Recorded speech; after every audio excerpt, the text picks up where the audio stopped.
सिडकोचे दलाल अधिकाऱ्यांनो वनमंत्री गणेश नाईकांचा थेट इशारा। सिडकोच्या तोडक कारवाईविरोधात नागरिकांमध्ये तीव्र नाराजी व्यक्त होत असताना जनता दरबारात वनमंत्री गणेश नाईक यांनी अधिकाऱ्यांना स्पष्ट शब्दांत इशारा दिला। मला विचारल्याशिवाय कोणतीही तोडक कारवाई करू नका, नागरिकांना त्रास होणार नाही याची खबरदारी घ्या, असे त्यांनी ठणकावून सांगितले।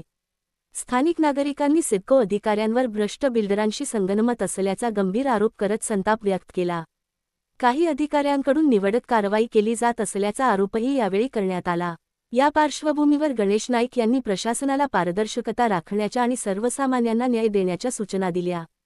सामान्य माणसावर अन्याय सहन केला जाणार नाही, नियम सर्वांसाठी समान असले पाहिजेत, असा कडक इशारा त्यांनी दिला।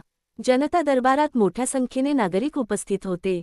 या घडामोडींमुळे सिडको प्रशासनात खळबळ उडाली असून पुढील कारवाईकडे सर्वांचे लक्ष लागले आहे। पाहत रहा समीर शेख 6P4 न्यूज।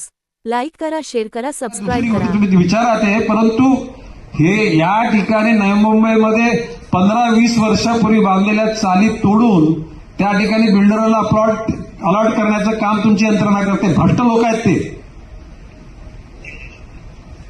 आपले जे पोलीस अधिकारी आहेत ना, मेंगडे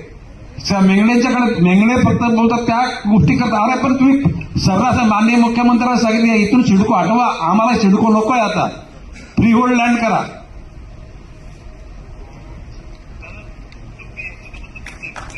नाही मेंगडेला बोला, हे बघा हे दलालांचे म्हणजे बिल्डर लोकांचे दलाल आहेत, हे मी जबाबदारीने बोलतो ना। आता ते थांबलं पाहिजे। आता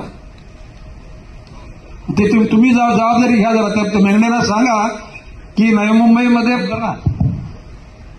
मुंबईमध्ये कुठल्याही चाल बांधकाम तोडायचं असेल तर इथला आमदार आणि मंत्री म्हणून माझ्याशी चर्चा केल्याशिवाय कुठली कोणाला नोटीस द्यायची नाही, एवढं सांगा जरा त्यांना। त्या ठाकूर कोण शहाणा आहे कोणतरी तिथे,